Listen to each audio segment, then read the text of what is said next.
ভালো তবলা বাজাতে পারি। এই 83-তে পা দিয়েছি, 6 বছর থেকে নাচছি, 83 পর্যন্ত। ভাবো, আমরা কখনো কাউকে ফোর্স করিনি। এনকারেজ করতে হয় বাচ্চাদের, তা নাহলে ওরা এগোবে না। আমার মনে হয় ক্লাসিক্যাল জিনিসটা ছাড়া আমাদের চলা যাবে না। শুধু টেলিভিশনে নাচ দেখে দেখে, ইউটিউবে নাচ দেখে দেখে নাচ শেখা যায় না। আমি শান্তিনিকেতনে কোনোদিন থাকিনি। ওরা জাভা একটা স্টাইল আছে যেটা আমার নাচের মধ্যে আছে, ওরা কোনোদিন ব্যবহার করলো না। আমরা যেভাবে বড় হয়েছি, যেভাবে মানুষ হয়েছি, কিচ্ছু মেলে না গো। আমাদের সময় হয়তো হাতে বেশি সময় থাকতো, মাইন্ডে রয়ে গেছে ভীষণ। আমার বস স্লিভলেস পরতে দেয় না, ট্রামোটে প্রেম করবে। সোনু নিগম পাগল হয়ে নাচটা দেখে আমাকে একটা চিঠি পাঠালো। এখন 35 থেকে 72 পর্যন্ত বয়সের মহিলারা আমার স্টুডেন্ট। মিঠুনদা কি বললো লেবুর জল শুনে? কিছু বললো? চোখ তো ওনার বড়।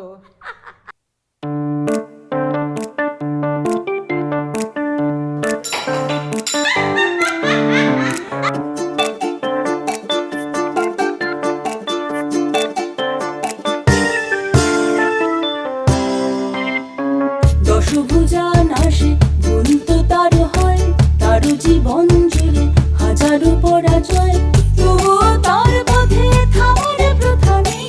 আবলে যায় সরে চলার খেয়ালে, সীমানা ভোলার দুরালাসে। কপালে লেখা টেখা কিছু নেই, আছে যা তাকে বলে ধপ।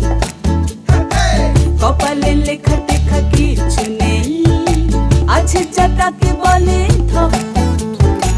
গল্প জুড়ে তার শুরু হলো আবার বৈঠকে বৈঠক। গল্প জুড়ে তার শুরু হলো আবার বৈঠকে বৈঠক। এই এপিসোডটি স্পন্সর্স হলেন নেচার্স ডায়মন্ড আর অন্নপূর্ণা স্ন্যাক্স।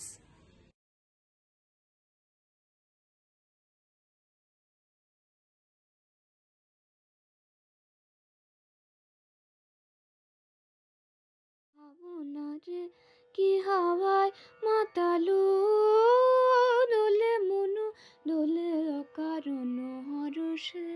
মোর ভাবনারে কি হাওয়ায় মাতালো, দোলে মনু দোলে অকারণ হরষে। হৃদয় গগনে সজল ঘন নবীন মেঘে, রসের ধারা বরষে।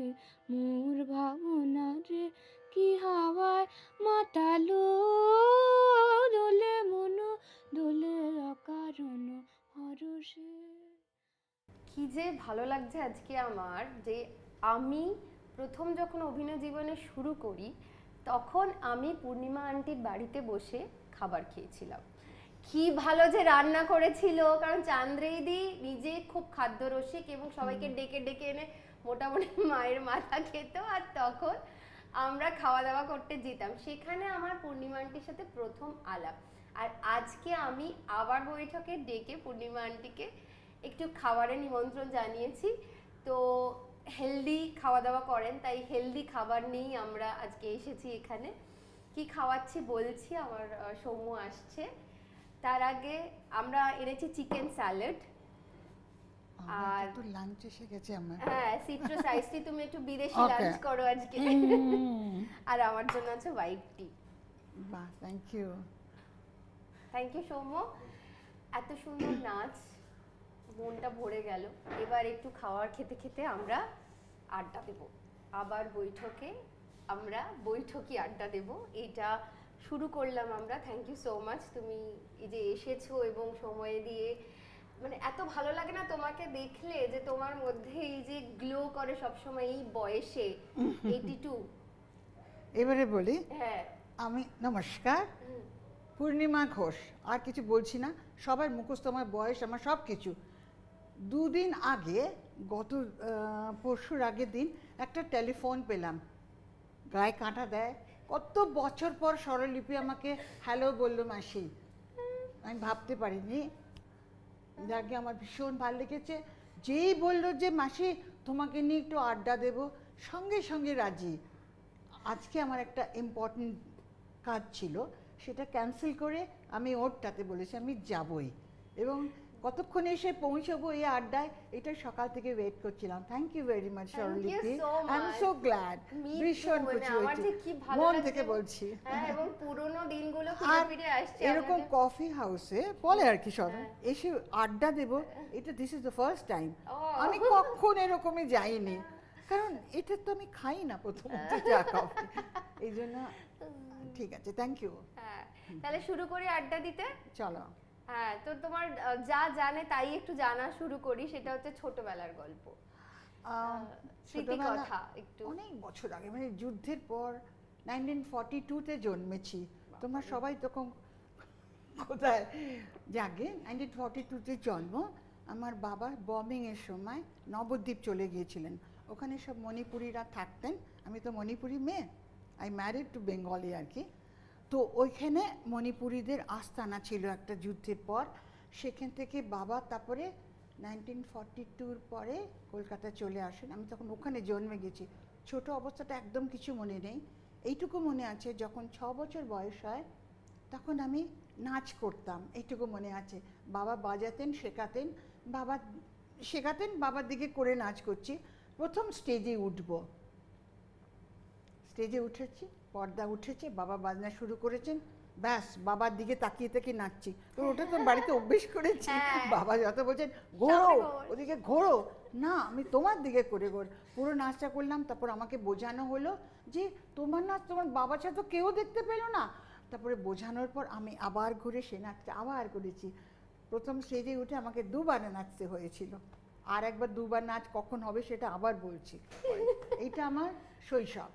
তারপরে অনেক দিন গেছে, বড় হয়েছে একটু একটু। মহাকাটের পাঠশালা, কালীঘাটে খুব আদি স্কুল, ওখান থেকে আমি ওখানেই পড়াশোনা করেছি। এবার ভীষণ ফাঁকিবাজ ছিলাম, শুধুই নাচ করব। বাবা বললো তো ইম্পসিবল। তখন অত কিছু স্কুল ছিল না, এই ভরতনাট্যম আলাদা করে শেখো, কত্থক শেখো, মণিপুরি তো বাড়িতে, অন্য নাচ কিছু তখন ওড়িশি জন্মায়নি। আমি যেই সময় নাচ শুরু করি তখন ওড়িশি আসেইনি। যাকে তখন বাবা বললেন ঠিক আছে তুমি যদি লেখাপড়া না করো, তোমাকে প্রত্যেকটা সাবজেক্টে তোমাকে ভালো করে এবং এইটাতে স্পেশাল অ্যাটেনশন দিয়ে তোমাকে না, যেরকম তুমি পড়াশোনা করলে না, তোমাকে এগুলো শিখতে হবে। তুমি বিশ্বাস করবে না, আমার বাবা ডান্সাররা কত উপার্জন করে, কিন্তু আমি যে ওটা চেয়েছি, প্রত্যেকজন গুরুকে বাড়িতে এনে আমি কত্থক শিখেছি, কিন্তু আমাকে সাবজেক্টটা জানতে হবে বলে আমি শিখেছি। কোনোদিন স্টেজে নাচ করিনি। শুধু গুরুজি একবার বললেন তুমি এত ভালো কত্থক করো, মণিপুরি মেয়ে হয়ে তুমি একবার অল ইন্ডিয়া মিউজিক কনফারেন্স একটা কত্থক করেছিলাম, মনে আছে ওইটা। তারপরে ভরতনাট্যম শিখেছি মিসেস কুট্টির কাছে। আর এখন নেই সে ভদ্রলোক যিনি আমি কাছে শিখেছি, মরুথপ্পা পিল্লাই। উনি হচ্ছে প্রথম কলকাতায় এসেছেন, এখন যেটা রবীন্দ্রভারতী ইউনিভার্সিটি, তখন এটা ছিল উদয় শঙ্কর ছিলেন ওর ডিন আর কি, মেন। সেখানে একজন গুরুকে আনা হয়েছিল, ওনার কাছে গিয়ে আমি শিখেছি। উনি আমার সাউথ ইন্ডিয়ান তো, মাছ খাবেন না, খাবেন না, তাকে রাখা গেল না। উনি ওনার কোনো একটা মালয়ালের সমাজ মেয়েরও একটা কিছু সাউথ ইন্ডিয়ান গেস্ট হাউস ছিল, ওখানে গিয়ে আমি শিখেছি, ভরতনাট্যম শিখেছি। আবার বললেন পূর্ণিমা, মিসেস কুট্টি তুমি এত ভালো ভরতনাট্যম জানো, মণিপুরি মেয়ে, তুমি একটা নাচ করো সবাই দেখুক। আমি ঠিক আছে রিকোয়েস্ট করে একটা মনে আছে, কৃষ্ণানি বেগমে 12, এখনো গানটা মনে আছে আমার। একটা বিনুনি করে পুরো সাউথ ইন্ডিয়ান সেজে এদিকে নাকে এইসব পরে পুরো অন্য রকম দেখাচ্ছে, মণিপুরি মেয়ে লাগছে না, করলাম। ওই একবার নেচেছি ভরতনাট্যম, কিন্তু আমি জানি আমি মণিপুরি মেয়ে। হ্যাঁ, অনেক গল্পটা আসছে পরে। তারপরে শিখলাম আমার বাবার কাছে প্রামনদিয়া সিং বলে একজন আসল গুরু এসেছিলেন দেশ থেকে, পুরো মণিপুরি শিখেছিলাম তার কাছে। এবার উনি ডান্স একাডেমি কি একটা নাম ছিল ইউনিভার্সিটি হবার আগে, মিউজিক ডান্স একাডেমি, উদয় শঙ্কর, ওই যে সেম ইউনিভার্সিটি তখন ছিল। তখন রবীন্দ্রভারতী হয়নি, তার আগের কথা বলছে। তখন উদয় শঙ্কর ছিলেন মেন ডিন আর কি। তখন উনি বলছেন এইরকম মণিপুরি নাচ আমি তো করে দেখাতে পারবো না, আমার বয়স বেশি হয়েছে, তুমি আমার সঙ্গে করো। কৃষ্ণের অভিসার একটা নাচ আছে, সেটা করে দেখালাম। উনি করতে পারছেন, ওনার কাছে শিখেছি, সকালে শিখেছি, দুপুরে গিয়ে নাচতে দেখেছি, এইরকম। এইভাবে মণিপুরি নাচের সারাদিন মধ্যে নাচ আমি নিয়ে থাকতে ঢুকেছি। তুমি। একদম একদম খুব ভালো তবলা বাজাতে পারি, খোল বাজাতে পারি, ঢোলক বাজাতে পারি, কিন্তু বাজাই না, হাতগুলো কড়া পড়ে যায়, কেউ আমার হাত ধরে হ্যান্ডশেক করতে পারে না। নাচতে পারবো না, এমন কড়া পড়ে যায়। আমি দেখেছি মণিপুরি একটা খোল আছে এখানে, তোমরা বলো যে মৃদঙ্গ মাটির তৈরি, হ্যাঁ, হ্যাঁ। না, মণিপুরে কাঠের উপরে কাঠের তৈরি উপরে। হয়। পুং বলে, পয়হস্য জাম্প করে করে করে। পুং পুং চলম বলে। ওইটা বাজাতে গেলে একদম হাতে এরম এরম কড়া পড়তে শুরু করেছে, ওটা স্টপ হয়ে গেল, কারণ আমার হাত খারাপ হয়ে যাবে। এই গেল, এইসব ক্লাসিক্যাল আমি শিখেছি। ক্লাসিক্যাল। তাহলে পড়াশোনাটা কি হলো? প্রচুর। নাচের কথা জিজ্ঞেস করলে তোর পুরো দিন চলে যাবে রে বাবু। ক্লাসিক্যাল শিখেছি, এটা আমি তোকে বললাম যে আমি সমস্ত ফর্ম জানি। দিল্লিতে 6 মাস ওড়িশি শিখেছি, গুরুজি বসে থাকেন আমাকে দিয়ে ক্লাস নেওয়াতেন, জানো। মানে আমার নাচটা ছিল প্রাণ, যেটা আমি করি তার মধ্যে একদম ঢুকে যাই। সেই জন্য এখনও ওইসব নাচতে পারি আমি, এখনও এই বয়সে 83 বছরে এখনও করতে পারছি, শুধু এগুলোকে গিলে খেয়েছি। একদম। বল। আর তারপরে সুরঙ্গমা, শান্তিনিকেতন, অনেক অনেক কথা। এটা একটু বলি শুনি, কারণ এই শৈলজা রঞ্জন শোনো, মজুমদার। তার মধ্যে একটা সুন্দর ছোট ঘটনা বলি, হ্যাঁ। কি করে প্রেমে পড়েছি। হ্যাঁ, এটা তো খুব ইন্টারেস্টিং, এটা তো শুনতে চাই। শুধু একবার প্রেম নাকি আরো প্রেম আছে? আমার বাবা মণিপুরি শেখাতেন। আমার হাজবেন্ড মিহির কিরণ ঘোষ একজন আর্কিটেক্ট, তখন বি কলেজের ফাইনাল ইয়ার। আর্কিটেক্ট মানে হ্যাঁ। একদম আলাদা। ঘর বাড়ি ঘর বাড়ি। ঘর বাড়ি। তারপরে ও বি কলেজে পড়তো, ফাইনাল ইয়ার আর্কিটেকচারের। আমার বাবার জানি না, সামহাউ আমার সঙ্গে আলাপ হবে বোধহয়, সেই জন্য বোধহয় আমার বাবার কাছে এসেছেন। আমার বাবার কাছে এসেছে মণিপুরি শিখতে হঠাৎ। হ্যাঁ, And একজন oh, architect he was Manipuri so শিখছেন। handsome. আমি কি পাকা ছিলাম তুমি ভাবো। 13 বছর বয়সে ওই বাবাকে বাবার কাছে এসে ফার্স্ট দেখে ফার্স্ট প্রেমে পড়েছি। এটা একটা বিরাট আমার জীবন। বাপ রে বাপ। 13 বছর বয়স, বুঝেছো। তারপরে তো চলছে, নাচ শিখছে। তারপর ও ফাইনাল ইয়ার হলো, দারুণ রেজাল্ট করতো, স্কলারশিপ নিয়ে ভীষণ মানে ইয়ে ছিল আর কি। ব্রিলিয়েন্ট। ইয়েস ব্রিলিয়েন্ট ছিল। স্কলারশিপ নিয়ে পুরো ইঞ্জিনিয়ারিং পড়েছে। তারপরে ও নিজে ফার্ম করলো। ততক্ষণে দ্য প্রেম স্টার্টেড ফ্রম 9-13 13 বছর থেকে প্রেম স্টার্ট হলো। তারপরে 21-এ আমাদের বিয়ে দিল। আচ্ছা। জোড়া 20-তে 22-এ বিয়ে দেবে না, আচ্ছা 21-23 এসে মণিপুরীদের বিয়ে হয়। আচ্ছা, তাই? মেয়েদের জোড়া বয়সে বিয়ে হয় কেন না। কেন এটা কেন? নিয়ম? যাকে আচ্ছা। আমার 21-এ বিয়ে হলো। তারপরে আমি একটা কন্ডিশন করেছিলাম, আমাকে নাচতে দিতে হবে, যতই এইটা এখন আমার প্রেম খুব করো, জানার ইচ্ছে ছিল। যখন সময় আসবে তখন হ্যাঁ। বলবে আর নাচ চলবে, দিস ইজ মাই, আমি নাচ ছাড়া থাকতে পারবো না। তুমি বলো আমাকে, আমি যতদিন বাঁচবো ততদিন আমাকে নাচতে দিতে হবে। তোমার সংসার করব ঠিক আছে, কিন্তু আমাকে ওটা ছাড়তে হবে। বলেছে ঠিক আছে। আমার একটা কন্ডিশন শোনো, আমার বর বলছে কি, ছেলেদের কোনোদিন নাচ শেখাতে পারবে না। ভয় ভয় আসল কিছু না, ভয় যদি পালিয়ে যায় ওর থেকে হ্যান্ডসাম দেখে এইটা। আর বলেছে কোনোদিন স্লিভলেস ব্লাউজ পরবে না, কোনো ড্রেসে আপত্তি নেই, but don't wear that sleeveless. লাইফে পরি না, ওটা আমার ইচ্ছে রয়ে গেল, নেক্সট লাইফে পরবো, বুঝেছো। এই দুটো কন্ডিশন অনলি, সো সুইট। তারপরে যা ইচ্ছে তাই করো, শুধু যখন চান্দ্রি আমার বড় মেয়ে হয়েছে 1 বছরের জন্য বন্ধ ছিল, আমি আচ্ছা 6 মাসে ডান্স করেছি, কেউ বুঝতে পারিনি আই ওয়াজ প্রেগনেন্ট। আচ্ছা। এত কায়দা করে করে ড্রেস পরে নেচেছি, অসুবিধা কিন্তু হয়নি? না, মানে অ্যাকচুয়ালি ক্যারিয়ারের সাথে এই ধরনের কিছু না, তুমি হয় না। ঠিক মতো নাচো, তোমাকে লাফাতে বলছে কেউ তা না, না। স্মুথলি করো, তোমার এক্সারসাইজ হবে হ্যাঁ। শরীরে। না এখন তো সেটা বলছে, তারপরে কিন্তু- চান্দাই হলো, সেই দুটোর সময় আমার বন্ধ ছিল। আজ পর্যন্ত এই 83-তে পা দিয়েছি, 6 বছর থেকে নাচছি, 83 পর্যন্ত। 83 ভাবো কত বছর ধরে আমি নাচছি। সুতরাং বুঝতে পারছো, হ্যাঁ। খুব কম লোক এরকম সুযোগ পেয়েছে, আমি বলবো সুযোগ পাওয়া। হ্যাঁ। আর অম্বল হয় না আমার, সব থেকে বড় জিনিস জেনে রাখো। অ্যাসিডিটি কী জিনিস আমি জানি না, এটা গর্ব করে বলি, কারণ আমি অ্যাভয়েড করি ছোটোর থেকে। আমি যে জিনিসগুলো খাই না, আমি জানি ওগুলো খেলে সমস্যা আমার, হবে। হ্যাঁ, টাইমে খাওয়া, টাইমে ঘুমানো, টাইমে সব কিছু করা, এই জন্য আমার কোনো অ্যাসিডিটি নেই। তার মানে এই জীবনটা মানে সময়ের মতো চললে আসলে যে সত্যি লাইফটা healthy এনজয় life করা যায়, তুমি lead যেভাবে করা যায়। থাকো তোমাকে ঠিক মতো চলো, সব জিনিসে তুমি আনন্দ পাবে। তুমি বাচ্চা মানুষ করতে কম আনন্দ পেয়েছি, আমি নিজে খাওয়াতাম, তাই? আয়াদের দিয়ে খাওয়াতাম না, নিজের হাতে খাওয়াবো, আমি যতটুকুনি খাওয়াবো। আচ্ছা। একদম বলেছে তো এই তোমার এই 2 বছর যে তুমি কিছু করনি তখন কি তোমার মনে হয়নি যে কতদিনই করবো, কতদিনই যাবো, কতদিনই যাবো। আর তারপরে ধরো বাচ্চা সেই ইয়ে করতো না, দাবি করতো না, আজকে তুমি আবার নাচতে যাচ্ছো, প্রত্যেকটা বাচ্চাকে কি ডান্সের বলছে? শেখে স্টুডেন্টকে পুপুপিয়া হেট করতো, ওই যে আবার এসেছে তোমার student, they don't like, because ওই যে বাকিটা সময় সময় তো নিয়ে ওদের নেবে ওদের সাথে।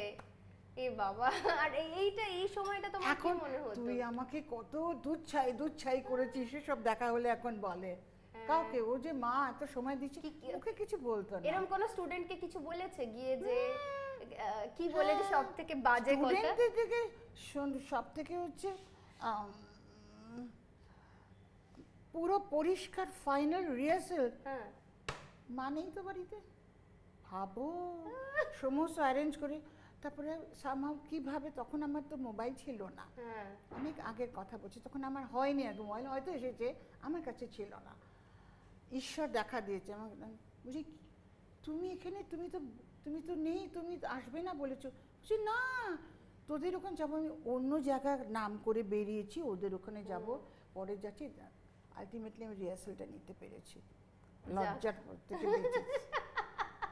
মানে আর এরকম কোনো কিছু করেছে যে জুতো লুকিয়ে দেওয়া, মানে আমার মেয়ে এখন এসব করতে শুরু করেছে আর কি? একদম না, করেনি না? বিকজ ওদেরও, ওরা নিজে নাচছো না কিন্তু ইন্টারেস্ট আমি ওদের গ্রো করিয়েছি।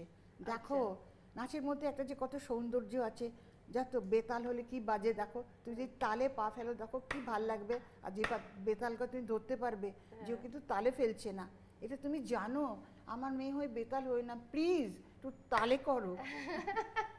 এসব শিখিয়েছি, ইন্টারেস্টেড করিয়েছি ওদের। হ্যাঁ। দেখো এটাকে বলে ভ্রমর, এটাকে বলে ভ্রমর, এরকম করে পাখি করো, তুমি স্কুলে গিয়ে বলবে, এমনি করে পদ্মকুড়ি থেকে আস্তে আস্তে ফুটবে, দেখো তোমার স্কুলে কটা মেয়ে বাড়ে, তুমি গিয়ে দেখাবে, ফুল বলে ধন্য আমি, দেখো। হ্যাঁ, তো এইভাবে ইমপ্রেস করিয়েছি ওদের, কারণ আমার সাবজেক্ট ওদের ভালো না হলে তো জীবনে নাচবে না। চান্দ্রে নাচে না কেন, বলো গান গায়, জানি। কত চেষ্টা করেছে, ভীষণ ফাঁকিবাজ কিন্তু এই একটা মেয়ে আমার, কি করে এরকম ও নিজের কাজটা মন দিয়ে করে, আই ডোন্ট নো। খুব ভালো গান গায়, ওকে একটা মাস্টার রেখেছি, ক্লাসিক্যাল শেখাবেন আর চলে যাবেন। ওর না অ্যাজমা, ছোটো থেকে খুব অ্যাজমা ছিল চান্দ্রে, এখন নেই, অনেক ভালো হোমিওপ্যাথি ডক্টর ছিলেন, তিনি এখন মারা গেছেন, তার ওষুধে ওর ওইটা সারলো।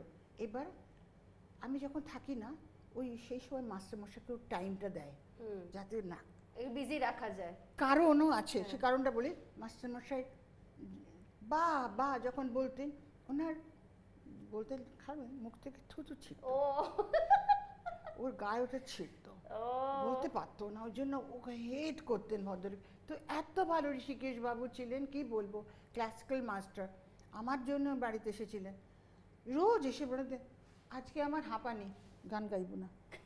সোজা কোথায় ভেতরে পাও দেননি, বেল দিয়েছেন, মাস্টারমশাই আজকে আমার হাঁপানি, করবো না, এই করে করে চালিয়েছে।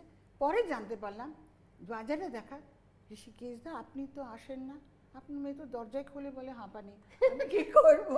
চান্দ্রেদির সাথে যখন কিন্তু ও যদি গান শিখতো না, হ্যাঁ, তখন কিন্তু এই কথা হ্যাঁ তুমি দাঁড়িয়েছিলে, জিজ্ঞেস করি যে মা মা, বলে গেছে ওই বাস কথা, প্রথম, তুমি কেন হ্যাঁ। করেছো, ওই নোংরা কথা বলো, তুমি এরকম করছো, আর আরো আছে সেটা ও বলবে। আর বড় মেয়ে গরমে খুব ভালো ইন্টারেস্টেড, খুব ভালো নাচে, কিন্তু আমার স্টাইল করে না, বলে তাহলে তোমাকে আমার সঙ্গে কম্পেয়ার করবে মা, হ্যাঁ। তুমি হ্যাঁ। আমি, ও করে বলিউড, তারপরে মারোয়ারিদের তারপরে একটা গিন্নি আছে না বলতেন, তাদের সব নাচ শিখে ও জুম্বা করায়। আচ্ছা, কিন্তু she is very good dancer. Bharatanatyam করবে তো স্বরলিপি, তোর মনে হয় আমি এই আইটেমটা আবার দেখি, আচ্ছা, এত পারফেক্ট, ও সব কিছুতে পারফেক্ট, ও সাজগোজেও পারফেক্ট, ডান্সও করে পারফেক্ট, কিন্তু আমার স্টাইল করে না, ওরা তোমার স্টাইলটা আমার হবে না, লোকে কম্পেয়ার করবে, ইম্পসিবল, নাচে। আর বাবা কখনো বাচ্চাদের বলেনি যে মায়ের মতো না হয় আমার মতো ইঞ্জিনিয়ার বাবা? নেভার, আমরা কখনো কাউকে ফোর্স করিনি, যে যেরকম ভাবে যাচ্ছে তাদের ফ্রিডম দিতে হয়, তারে ওরা ওটা নিয়ে মন দিয়ে যেতে পারবে। ও যে থামিয়ে দেওয়া, এটা করবে না, এটা কখনো বলিনি। দেখো পিয়াকে জিজ্ঞেস করে, আর পড়াশোনা কখনো বলিনি। করতো না যখন, ফাঁকিবাজ তো, এত ফাঁকিবাজ। আমি বললাম যে আমার কাজের লোকরা বলছে চাঁদি এখনো ঘুমাচ্ছে, পিয়া ওর ডাক নাম, পিয়া, হ্যাঁ। পিয়া এখনো ঘুমাচ্ছে, দেখো আমাদের ওই দিদির মেয়ে পরীক্ষা দেবে, কত পড়ছে। আমি জানি তো ফেল করবে, কিছু করার নেই রে, পূর্ণিমা ঘোষের মেয়ে ফেল, কিছু করার নেই। অঙ্কতে জাগে, ও যে 66 পেয়েছে, কি করে পেলো চাঁদরে। যারা যারা চিন্তা করছেন যে এ বাচ্চাদের কি হবে, এইটা হচ্ছে এক্সাম্পল। মানে আমি এই একদম। কারণেই জিনিসটা ভেবেছিলাম যে এরকম আড্ডায় বসবো, যে হ্যাঁ। যারা আজকে সাকসেসফুল তারা কিন্তু অ্যাকচুয়ালি নিজের যে চাই করতে সেটাতেই ফোকাস করেছেন, একদম যে একদম সবেতে একদম। ঘেটে কখনো করতেই ফোর্স হবে, করিনি যে force করে। তুই কেন নাচছিস না, নেভার। ঐন্দ্রিলা নিজে নিজে করেছে, স্কুলে গিয়ে করেছে, মা এটা ঠিক আছে, শুধু একবার দেখাতো, হ্যাঁ। ঠিক আছে এইটাই জায়গা করো। পিয়া অভিনয় করছে, ঠিক আছে করো, কত কিছু অভিনয় করছে ছোট থেকে, মা এটা ঠিক আছে, আমি বলছি, হ্যাঁ এখানে একটু বেশি কালো, এখানে বেশি লাল, এটা ব্লাউজের রংটা ভালো, অনেক কিছু খুব ধরেছি, খুব ধরি আমি এখনো। ও যখন সিটা শুরু হয়, শুধু মা তুমি আজকে এপিসোড দেখেছো, আমি বলছি হ্যাঁ, চোখে একটু বেশি কালো হয়ে গেছে। মানে সত্যি। আর এনকারেজ করতে হয় বাচ্চাদের, তা নাহলে ওরা এগোবে না। encourage টা আমার খুব মনে হয় জরুরি। আমার বাচ্চাদের খারাপটা বলতে হয়, কিন্তু বলবো, কিন্তু encourage ভালোটা ভালো করে ভালো বলতে হয়, যাতে আরো ভালো হয়। এইটা হচ্ছে আমি একদমই তাই। মনে করি। একদমই তাই। আচ্ছা, এবার একটু আমরা একটু কন্ট্রোভার্সিয়াল একটু আলোচনায় Okay. যাই, যেটা খুব মানে এখনকার দিনে যে ধরনের নাচ হচ্ছে, তোমরা যে ধরনের নাচ করে এসেছো, যেহেতু তোমরা এমন এমন শো করতে যেখানে রবীন্দ্র সদন হাউসফুল থাকতো এক সময়, একদম। আমিও দেখেছি এমন শো, মানে আমার তো বেশি বয়স নয়, তবু আমি তোমার শো দেখেছি, মন দিয়ে দেখেছি। আমার যেহেতু নিজে নাচ করা হয়নি, কিন্তু নাচের প্রতি ইন্টারেস্ট আছে। কিন্তু আজকাল আমি ভয়ঙ্কর রবীন্দ্র নৃত্য বলতে চাই, কারণ এটা ভয়ঙ্কর। তুমি যদি সরকারি প্রোগ্রাম দেখে থাকো, মানে সরকারি প্রোগ্রামে ওরকম রবীন্দ্র সদনের একটা ভয়ঙ্কর নৃত্য, যেটা নিয়ে একটা ভাইরাল রিল হয়েছিল। এটা কেন হচ্ছে বলতো, যে তাদের ক্লাসিক্যাল সম্পর্কে ধারণা নেই, নাকি রবীন্দ্রনাথের প্রতি কোনো জ্ঞানই নেই তাদের? কোনো দরকার নেই। ও বলছে এই গানটা ওরা ওরকম করে করব, ওদের উপরে বিট করে আমরা এরম করে করব। তাতে ভঙ্গিটা যে কত নষ্ট হয়ে যাচ্ছে। কম্পিটিশনের যুগ এখন, তুই একটা করবি, দেখবি সেম জিনিস আবার আরেকজন করছে, কিন্তু অন্য ওয়েতে করছে। ঠিক নাচের ক্ষেত্রে তাই, যেটা আমরা একটা হাতটা ঘুরিয়ে করি, সিম্পল যদি আমি একটা করি, সেরকম করে করবে না, এরম এরম এরম, তারপরে ultimately it will come. Why do this straightly? এটা মণিপুরি সবাই জানে, তুমি তো এটাকে ত্রিভঙ্গি করে ওড়িশি করে আনার কি দরকার? এটা সবাই বলো, বেশি বলবো না রে, আজকের দিন আমাকে এমনি করে ধরবে। Frankly I am all of you, I am telling you, কিচ্ছু পরিষ্কার বলতে পারছি না, কিন্তু বুঝে নাও প্রত্যেকটা জিনিসের একটা মাপ কাঠি আছে, আর সৌন্দর্য বোধ আছে। মানে একটা সিম্পল একটা মণিপুরি সুন্দর স্টাইলকে তুমি ভেঙে শেষ করে দাও, ওর মানে নেই, তার মধ্যে প্রকাশ পাবে না, কথা ভাব সব চলে যাবে। ওইটা তাকাতে গেলে আমাকে এদিক ওদিক তাকাতে হবে, আমি সফট করে একটা তাকাই, ওটা it will come exactly Manipuri dance, Manipuri expression. এটা বোঝে না, ওটাকে সবাই বিকৃত করছে, ওটাতেই আমার শুধু আপত্তি। ক্লাসিক্যাল জিনিসটা ছাড়া আমাদের চলা যাবে না, এটাই তো আমাদের বেসিক, ওটা আমাদের জানতে হবে। একদম। আর প্রত্যেকটা ডান্সারকে আমি বলি একটুখানি ক্লাসিক্যালটা শেখো, যে কোনো ভরতনাট্যম হোক, মণিপুরি হোক, কাতার। শুধু টেলিভিশনে নাচ দেখে দেখে, ইউটিউবে নাচ দেখে দেখে নাচ শেখা যায় না। যারা করছো ঠিক আছে, বাট একটু শেখো।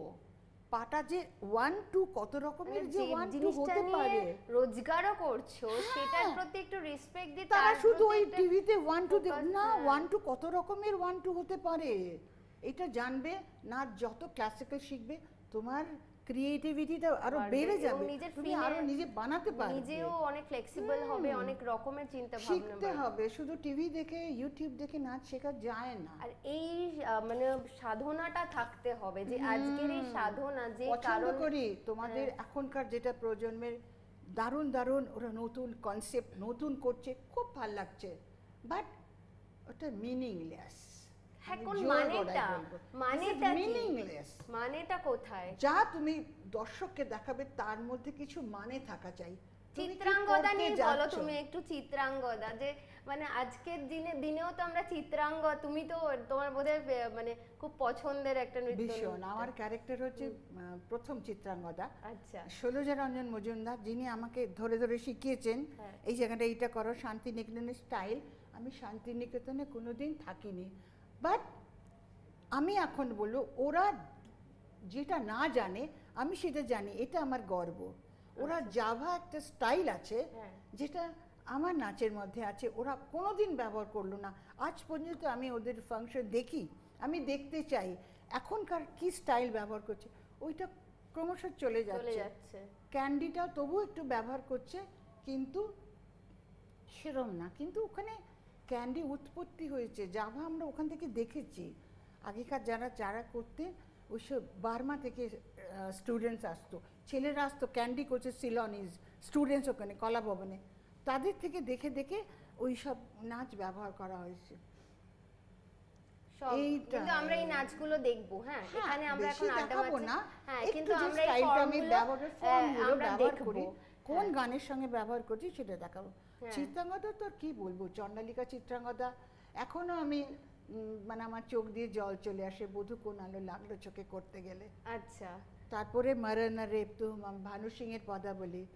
একটা ঘটনা বলি, আমাদের অনেক আমি যখন শান্তিনিকেতনে কোনো দিন ছিলাম না, স্টুডেন্ট নই, কিন্তু শান্তিনিকেতনে প্রত্যেকটা ধারা আমি শিখেছি। কার কাছ থেকে শিখেছি?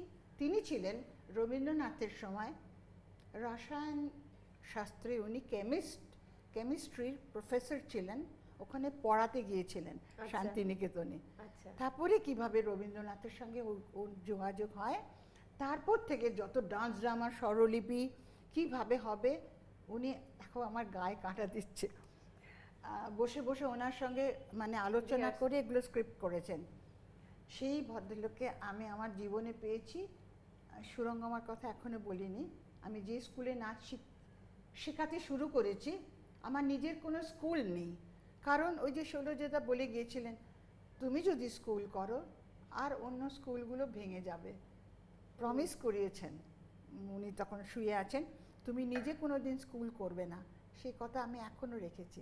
আমি স্পেশাল ক্লাস নিই, but in Surangama, not in other school আর আদার প্লেসেস। সো আমি এখনও সে কথাটা রেখেছি। সুরঙ্গমাতে আমি এখনও শেখাই। বিয়ের 2 বছর আগে, আমার 1963-তে বিয়ে হয়েছে, আমি সুরঙ্গমাতে জয়েন করি 1961। আচ্ছা, বাবা, এতদিন আছি। আচ্ছা, 70 বছর হবে মানে কাছাকাছি। এই যে নিজের কমিটমেন্ট, আমার মতো মেয়ের কোনো নাচের স্কুল নেই, এটা মানে কেউ ভাবতে পারে না। এটা তো কতজনে সত্যি। বলেছে তোমাকে ঘর দিচ্ছি, গীতবিতান অফার করছে, দক্ষিণী, কোথাও আমি যাইনি, সুরঙ্গমাতেই পড়ে আছি। মানে এই কমিটমেন্টটা কিন্তু একটা ভীষণ জরুরি জিনিস একজন শিল্পীর ঈশ্বর আছে ক্ষেত্রে। জানো তো, হ্যাঁ। কাজ করবে, কাজের সময় তোমাকে কাজ করাবে, সবসময় হ্যাঁ। ডাকলে পাবে না, কিন্তু আমি এটা করে বলি যে এটা কিন্তু আমি করছি, ঠিক তোমাকে ভালো দিকে চলে যাবে। I believe. আসলে তো বিশ্বাস, নিজের প্রতি বিশ্বাসটা খুব জরুরি। এই যে চিত্রাঙ্গদা নিয়ে বলছিলাম, যে চিত্রাঙ্গদা সেই সময় রবীন্দ্রনাথ যেভাবে লিখেছিলেন যে আইডেন্টিটি, একটি মেয়ের আইডেন্টিটি, তাই না? আসলে হ্যাঁ, তো সবাই জানে পুরুষের হ্যাঁ। মেয়েদের তার মধ্যে, ওকে ছোট থেকে মানুষ করা হয়েছে ওরকম। ওরকম ভাবে যদি ওরকম করে তাকে ওকে সুরূপা হতে হতো না। আর ছেলেদের দিয়ে একটুখানি ভোলানো, মায়া মোহিনী ওইসব ওর নেই। ও যুদ্ধ করতে ব্যস্ত, শিকার করতে ব্যস্ত, আলাদা। কিন্তু ওই অর্জুনকে দেখে এমন, তা অর্জুন তো ছেলে বলে তাকে ত্যাগ করে চলে গেল, সেইটাতে ওর ঘা লেগেছে। আমি মেয়েও হতে পারি, দেখো, আর আমি তোমার চেঞ্জ করলো, বাট ওই যে অর্জুন, ওই যে তার গুণগুলো, সেগুলো অর্জুনকে একটা অ্যাট্রাক্ট করলো। সে বলল চাই না তোমাকে, ওই যে সেই বীর্যবতীকে আমি চাই, তাকে চাই। তারপর আবার তো মানে আজও কি তোমার মনে হয় না যে আজও মেয়েরা এই আইডেন্টিটি নিয়ে লড়ে যাচ্ছে? মানে এখনকার না সময় কিছুটা পারিবারিক কিছু, এই যে ওদের অনেক পাল্টাতে হচ্ছে আমার মনে হয়। আমাদের সময় তুমি ভাবো এসব ছিল, এসব কম্পিটিশন ছিল, করাপশন ছিল। এখন মেয়েদের হতে এই সময় বাধ্য। এই যে ওরা একটু ডিফারেন্ট হয়ে যাচ্ছে, সাংঘাতিকভাবে প্রটেস্ট করছে, কেন? একদম আমরা যেভাবে বড় হয়েছি, যেভাবে মানুষ হয়েছি, কিচ্ছু মেলে না গো তাই তার না? সঙ্গে। একদম সেই কলকাতার এই আমি তো কলকাতার- পারি না মেলাতে, কথাবার্তাই আলাদা আজকালকার। আর আমার যেন মনে হয়, যেটা তুমি মানো কিনা জানি না, যে আজকালকার যে বাংলা কালচার, যেভাবে মানুষ পড়াশোনা করছে বা যারা গান নাচ, আমাদের তো এইটাই, আমরা বাঙালিরা আমাদের গর্ব ছিল যে আমরা বই পড়ি, গান গাই, নাচ শিখি, মানে সবার মধ্যেই ট্যালেন্টটা আছে, সবাই ভালোবাসে এটা। হ্যাঁ। সেটা থেকে কিরকম একটা দূরে চলে যাচ্ছে বা কিরকম অদ্ভুত অদ্ভুত হচ্ছে না? সেটা আজকাল একটু কম দেখছি, হ্যাঁ, কম দেখছি এই জিনিসগুলোর। মানে খুব কম লোক একটা জিনিসের মধ্যে নিজেকে বেশি ইনভলভ করতে পারছে। তুমি দেখো তার মধ্যে অন্য কিছু এসে এসে যাচ্ছে। সময় এইটাকে করছে, আর কিছু না। তার করার কিছু নেই, তাকে অন্য কিছু করতে হবে। হ্যাঁ, সেই আমার মনে হয় সেরকম তুমি এখন সময় পাল্টাচ্ছে গো একদম। আর এত তাড়াতাড়ি চেঞ্জ হচ্ছে না, তুমি দেখবে। তোমার কি নিজে ভালো বুঝতে লাগছে, পারবে। মানে তুমি পুরোনো যুগে সেই সময় থেকে দেখো, আজকের আমাদের সময়টাতে? সময় হয়তো হাতে বেশি সময় থাকতো মানুষের, যেটা এখন একদমই নেই। হ্যাঁ, সময় সেটা। দিতে পারতো বাবা মাকে। তুমি দেখো না বাড়িতে তুমি কতক্ষণ তোমার মেয়েকে নিয়ে থাকতে পারো, বাড়িতেই তাই। বুঝে দেখো। তো কি করে তুমি অন্যকে করবে? আমাদের ভীষণ, আমরা ব্যস্ত, ফ্রিকল মাইন্ডেড হয়ে গেছে ভীষণ। একটাতে স্টিক করে বেশিক্ষণ থাকতে পারি না। একটা করছে তোমার মাথা আছে, ওইটা কখন করবো? করবো। এইসব একদমই আগে তাই। ছিল না, আমার যেটা মনে হয় আর কি। জানি না আর কি দেখবো। আমার যতটুকু মনে হয় সেই, মানে আর আমি এটা পুরনো ফিল করি। কলকাতা নতুন কলকাতার কি পরিবর্তন? দুটোই ভালো। চেঞ্জ। আমার যেরকম পুরনোটাও ভালো লাগে, ট্রামে নতুন- চড়ে প্রেম বললাম করেছো? যে হ্যাঁ। ট্রামে চড়ে প্রেম করেছো বাইরে গিয়ে? না রে, আমার সময় ভীষণ- পাওনি? ওই ডান্সার উঠেছে, আমার বস স্লিভলেস পরতে দেয় না, ট্রামে উঠে প্রেম করবে? মানে এতটা কনজারভেটিভ? বাবা, মানে অনেক ঘটনা আছে, হেসে মরে যাবি। একটা বলো, একটা ছোট ঘটনা বলো। এসব বলা যায় না। আচ্ছা। ভীষণ ভীষণ, উরি বাপরে। তাহলে তোমরা কোথায়, মানে প্রেম? বাড়িতে আমাদের বাড়িতে। আচ্ছা, তুমি মোহরদির সাথে কখনো তোমার দেখা হয়েছে? প্রচন্ড দেখা হতো। আর সুরঙ্গনায় যখন করেছিলে তখন? সুরঙ্গমায়, হ্যাঁ। সুরঙ্গমায় তখন কি মোহরদির না, গানে উনি perform- সুরঙ্গমাতে কখনো আসেননি। আচ্ছা ওনার সঙ্গে দেখা হয়েছে শান্তিনিকেতন আশ্রমিক সংঘ কলকাতা আচ্ছা। শাখা। আচ্ছা। ওইটাতে আমি মেইন ডান্সার ছিলাম। আর বছরে 8টা ডান্স ড্রামা হতো রবীন্দ্র সদনে। ওটা হায়ার করে কঙ্করদা, মানে ক্ষেমেন্দ্র মোহন সেন, ক্ষিতিমোহন সেনের ছেলে, উনি করাতেন। ফেস্টিভ্যাল আমাদের হতো। বাল্মীকি প্রতিভা, শ্যামা, চিত্রাঙ্গদা, চণ্ডালিকা, তাসের দেশ, বাল্মীকি প্রতিভা, বাল্মীকি প্রতিভা সাপ দুবার মোচন। বলেছো। হ্যাঁ, দুবার বলেছো তো, আচ্ছা, সাপ সাপ মোচন। মোচন, চণ্ডালিকা বলেছি। তাহলে ওই হবে 7টা হতো। এবং এটা ফেস্টিভ্যাল হতো তো, প্রথম দিনের সমস্ত টিকিট বিক্রি হয়ে যেত। আর যারা দূর দূর থেকে আসতেন তখনকার বলছি, এটা কোন সাল হবে? 72, 75, 76, ওই 70s-এ হুম। রিকোয়েস্ট করে যে আমরা দূর থেকে এসেছি, সে গাড়ি নিয়ে আমাদের একটুখানি দেখতে দিই। ওরা যে কার্পেট আছে না, তখন রেড কার্পেট ছিল রবীন্দ্র সদনে, এখন জানি না কালারটা চেঞ্জ, ওখানে সব বসে যেতেন। আমিও দেখেছি, মানে আমি এটা এত বলছি ভিড়। 92, 93 তে হ্যাঁ, গিয়ে দেখি। ভীষণ। 92 না, তখন এসছেন 98, মোহরদি, মানে কণিকা বন্দ্যোপাধ্যায়, নীলিমা সেন, সেন। মানে stalwart। কারা কারা গায়ে কাঁটা দেয়। হ্যাঁ। তারপরে আমাদের কি ঘটক, গীতা ঘটক, গীতা সেন, সুচিত্রা মিত্র। হ্যাঁ, সুচিত্রা মিত্র নিজে পারফর্ম করেছেন। এটা ওনার জীবনে প্রথম আমার ওনার সঙ্গে নাচ করা।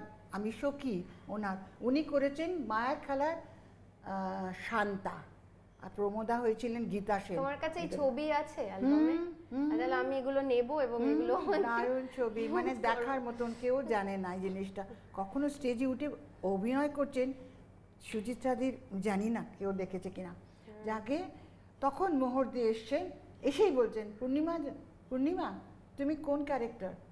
আমি বলো তো, ঘরেতে ভ্রমর এলো, মানে হরতনী। আমি হ্যাঁ, ঠিক আছে দুবার গাইবি, আমি দুবার নাচবি, আমি যে পাগল তুমি। দুবার গাই না রে, গানটা ভীষণ ছোট। ও এইটাই কি তোমার দুবার নাচা? তুমি না আবার না বলছিলে না দুবার বলবো, নাচা। সেটা আসছে। হ্যাঁ। না অবশ্য দুবার গান নিয়ে আমি না গো, এটা বাড়াবাড়ি হয়ে যাবে একবারই। তবে অপূর্ব গাইতেন, মানে বাজাও রে মোহনা বাঁশি যখন গাইছেন ভানু সিং এর পদাবলী রাধার গান, আমার শুরু থেকেই চোখের জল।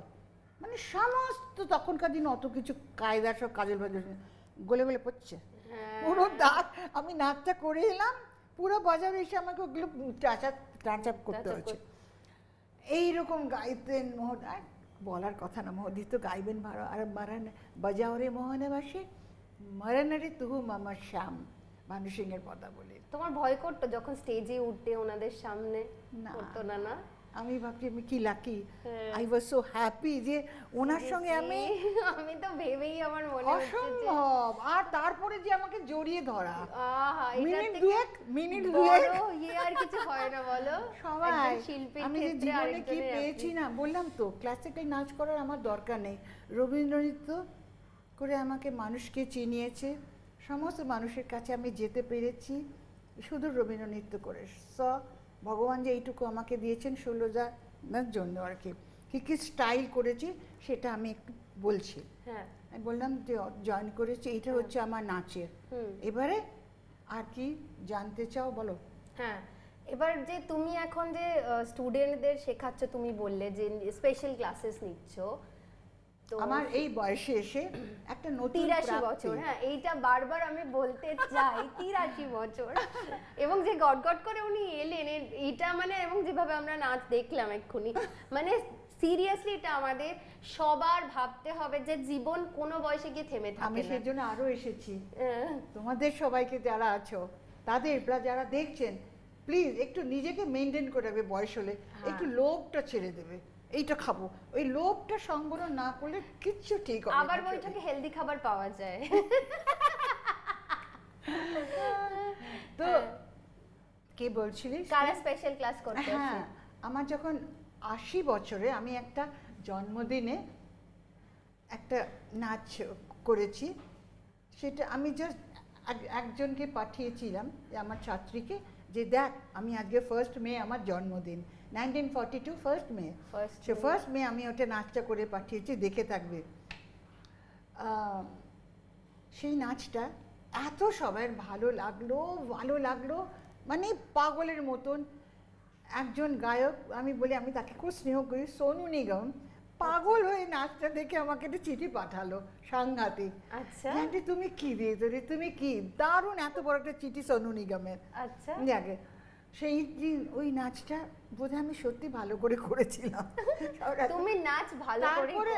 তারপরে ওই নাচটা দেখার পর বিশ্বাস করবে না, পূর্ণিমাদি বলছেন ফোনে, আমি যে হ্যাঁ আমি পূর্ণিমা ঘোষ, আপনি কি 40 বছর বয়সের মহিলাদের নেবেন নাচে? নিশ্চয়ই নেব, আমি 80-82-তে নাচি, 40 নেব না, চলে এসো। আই স্টার্টেড ওই ক্লাসটা, তখন থেকে আমি শুরু করি, 1980 থেকে আই স্টার্টেড। এই বয়স্ক, এখন 35 থেকে 72 পর্যন্ত বয়সের মহিলারা আমার স্টুডেন্ট, 22 জন 22 জন এখনো পর্যন্ত। এবং তারা প্রত্যেক দিনকে অ্যাবসেন্ট হয় না, আগে আসবে কিনা কনফার্ম করে না, পূর্ণিমা দি আজকে আমি আসছি তো, আমি নিশ্চয়ই, দে আর সো ইন্টারেস্টেড। এবং তারা কি কি প্রফেশনে আছে, নিশ্চয়ই তারা নাচের সাথে যুক্ত না? একজন হেডমিস্ট্রেস, 2 জন ডক্টর, একজন জার্নালিস্ট, একজন অ্যাক্ট্রেস, একজন প্রফেসর, 2 জন প্রফেসর, এরকম সব কাঁচা পাকা চুল, দারুণ সব দেখতে, আর সব স্ট্রেট, কেউ এরম হয়ে যায়নি, অবাক, মানে সেই জন্য ওরা নাচতে আসছে। হ্যাঁ, একদম ফিটনেস। আমার জীবনে এটা বিরাট পাওয়া, এই বয়সে এসে এরকম একটা জিনিস বিরাট পাওয়া, মানে নিজের নাচের আনন্দ থেকে এরা যে নাচতে পারছে, ভীষণ আর খুশি। নিজের যে এই তোমার যে এবং শেখাগুলো তাদের যে দিয়ে তুমি আমি দিতে পারছো। রবীন্দ্র সদনে কবি পক্ষতে এই 10 জনকে দিয়ে আমি গায়না কুসুমা কুঞ্জ মাঝে নাচ করিয়েছি। আচ্ছা, সুরঙ্গমার, হ্যাঁ। মানে সুরঙ্গমা থেকে একদম, একদম। ওই নাচটা সবাই কেউ বিশ্বাস করতে পারিনি যে এই বয়সে এরা সব নাচছে। তার মানে বলতে চাও যে বয়স কিছু মনের মনের ইচ্ছে, সবটাই মনের হ্যাঁ, জোর এবং তার জন্য একটু শক্তি চাই, ঠিকঠাক মতো খাওয়া দাওয়া চাই। হ্যাঁ অ্যাসিড ফ্যাসিড বেশি হলে অসম্ভব, আমাকে বলো না নাচতে পারবে না, চেহারা খারাপ হয়ে যাবে, সেটাই। চেহারা নষ্ট হয়ে যাবে বেশি অ্যাসিড। নিজের যত্ন নিতে হবে, একদম। সংসারের যত্নের সাথে সাথে আমার আমিও মনে নেই, হয় যে আমিও নেই, হ্যাঁ, মানে খুব এইভাবে যে যত্ন নেই। যেটা ভালোবাসে প্যাশনের সাথে সংসার করে দুটো বাচ্চা মানুষ করে নিজের নাচটাকে এগিয়ে নিয়ে যাওয়া, নিজের কেরিয়ারকে এগিয়ে নিয়ে যাওয়া। এমন সময় গেছে বর খায়নি, তো বর খায়নি তো কি হয়েছে, আমি খেলে কি হবে? দারুণ আমি কথা। আমার সময় খেয়েছি, বরের জন্য অপেক্ষা কি আমার গ্যাস ফোন করাবো? হ্যাঁ। কি কারণে কি লাভ হবে? সে বর এসে হাত তালে বা আমার জন্য না খেয়ে বসে আছো, এটা কোনো মানে নেই। কারোর কথা নয়। নিজের শরীরটা করো, টাইমে একদম। খাও। একটা বয়সের পর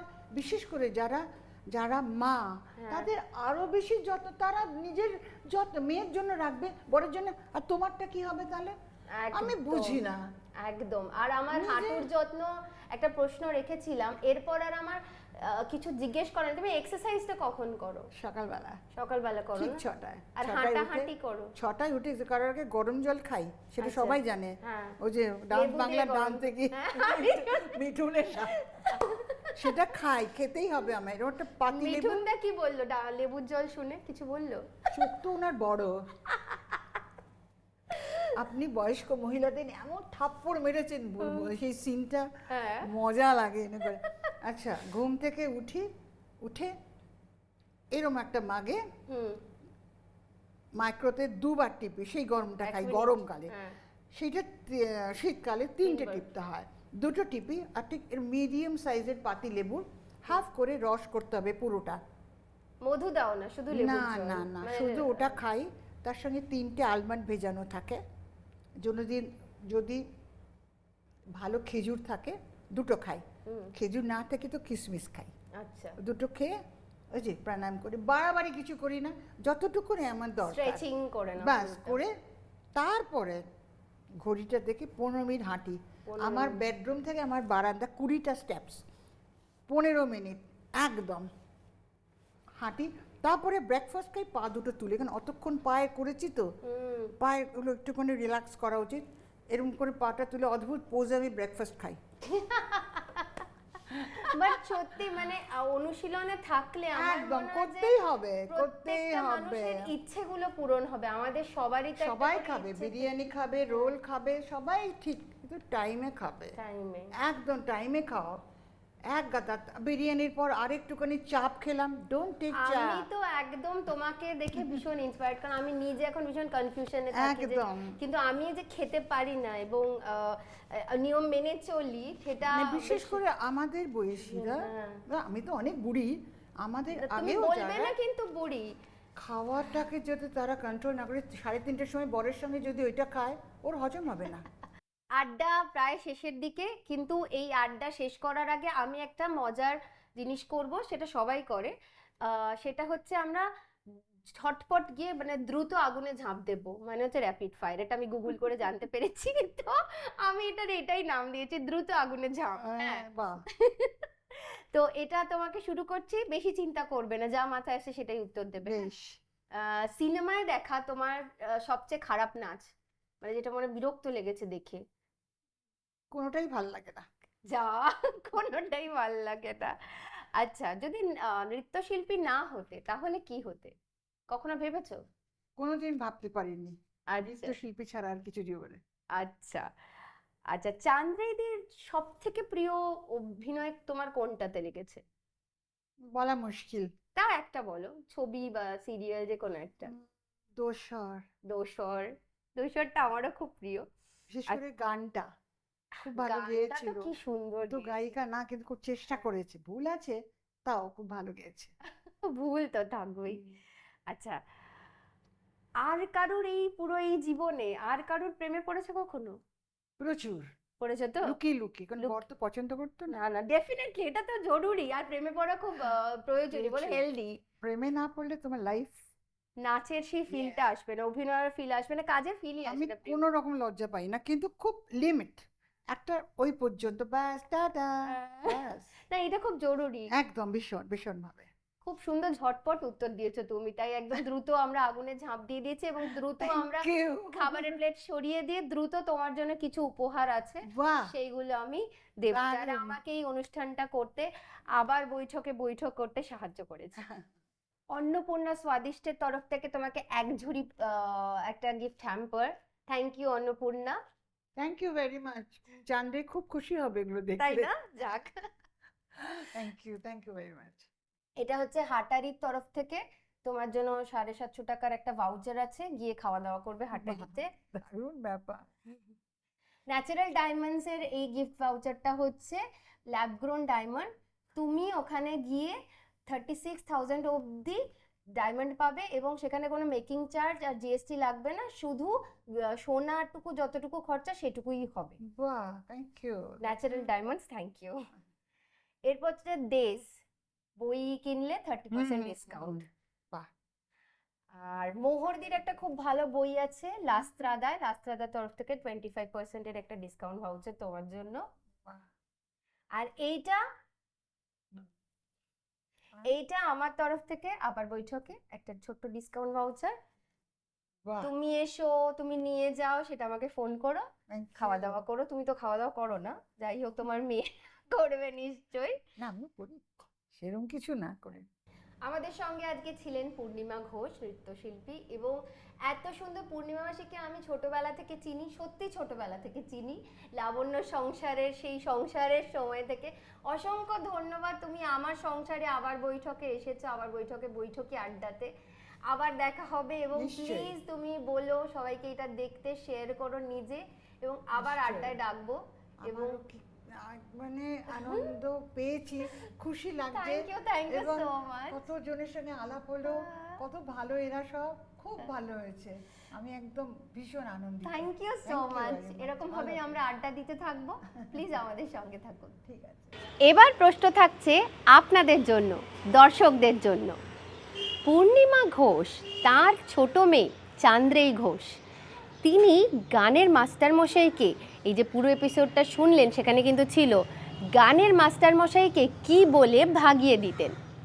যিনি সঠিক উত্তর দেবেন তাড়াতাড়ি উত্তর দিয়ে দিন আমাদের নিচের মেল আইডিতে, আর সঠিক উত্তরদাতা পেয়ে যাবেন আকর্ষণীয় পুরস্কার।